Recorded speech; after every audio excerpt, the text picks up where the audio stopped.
G'day everyone, Con here from CW's Tech Reviews, back with another video. And today we're having a look at my swimming review of the Galaxy Gear Fit2 Pro. I've been giving this thing a caning, so let's get stuck into it. Now one thing I definitely have to get out of the way before I get into all this about swimming, and this is 5 ATM water resistant. Now I have to explain to you what that means. I'll put a link down below that will take you to a PDF that Samsung has released regarding this device and waterproof. But in a small sort of nutshell, 5 ATM means 5 atmospheres of pressure. So at 50 meters, it's waterproof for 10 minutes. It's not what we're all expecting. We're all thinking, wow, it's 5 atmosphere waterproofing. You know, let's go to Mars, let's swim to the bottom of the ocean. No, it can do 1 hour at 10 centimeters. It's definitely not what we think it is, and there's a bit more science to it. And even my description now has really sort of shrunk it down. It deserves a lot more justice than what I've just given it. Now I've been swimming with the Galaxy Gear Fit2 Pro almost every day for the last 2 to 3 weeks. I've got a bit of a foot injury, so I can't do my running and riding and that sort of thing. So it's given me plenty of opportunity to try out the Gear Fit2 Pro. And I can tell you, I'm really impressed. This thing, as soon as I jumped into the pool and started swimming, it was easier. Now if you watched my other video, I said how hard is it to count laps? Well, it's a lot easier now that I've got something doing it for me.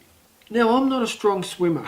However, I can punch out about 40 laps in the morning before work. So I definitely do get in there and have a fair go at swimming. You know, I'm not like jump in and do 2 laps and go, that's enough. I swim as fast as I can for 1 hour. And I use the Gear Fit2 Pro and the Samsung S Health or Samsung Health application to track it. I don't use the Speedo app. I don't feel there's a need for me to use the Speedo app. A couple of the things I'm really impressed with is that it knows when I'm changing my swimming style.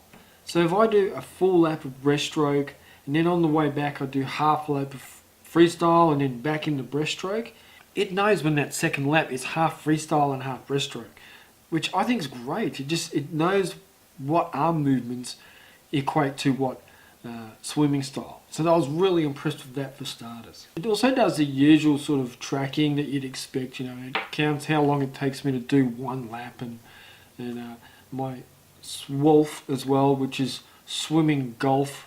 It's not something I was used to until I started swimming or cared for, and it's much like your cadence for running. Your SWOLF is that type of measurement. So it's your length, the speed you do the length at, and how many strokes you do as well, and that's used to give you a score. So I was really impressed that it gives you that as well. If I go out and I do 40 laps, it counts the 40 laps. It doesn't get 1 lap wrong. And I remember buying the a Fitbit that was released earlier on this year. I can't remember the exact brand, but it was way out. It was like 50% out of my swimming. I didn't have high hopes for this to track my laps, to be honest with you, but it did, and it did it wonderfully. Now I don't use the Speedo app. I don't see a reason for it. The S Health or Samsung Health application tracks everything that I needed to, which I'm more than happy with. So I see the Speedo app as a little bit of bloatware. I don't really need it. I'm not going to use it. I don't see that it does anything different to the Samsung Health app. So there's something to take home as well. Police helicopter in Goodna. One of the features I'm really impressed with the Galaxy Gear Fit2 Pro is the water lock feature. So you swipe down from the top of the screen, press the 2 water droplets, and it will not allow water to accidentally register touches on the device while you're swimming. I have it set to automatically engage as soon as I start swimming, and then I have to hold down the menu button for 3 seconds, and that will then stop the water lock feature, and then I can use the watch as I normally would throughout the day. So that's another great feature by Samsung, which I'm really glad that they implemented. So I would definitely recommend getting the Galaxy Gear Fit2 Pro as a swim tracker. I think it does enough to keep most people happy. For the price, I think it's fantastic. It does so much more than just track swimming, but definitely just as a swim tracker alone, I think it's head and shoulders above some others that are out there, and I don't think you'd be disappointed. So that's it. That's my review of the Galaxy Gear Fit2 Pro for swimming. I'll have a running one coming up and a cycling one, and I'll do whatever else you guys ask me for, so make sure you leave a comment down below telling me what you'd like me to try out with the Galaxy Gear Fit2 Pro. Thanks for watching the video. I really appreciate your support. Give me a like, a share, a thumbs up, all that stuff, and I will catch you in the next video. Check ya.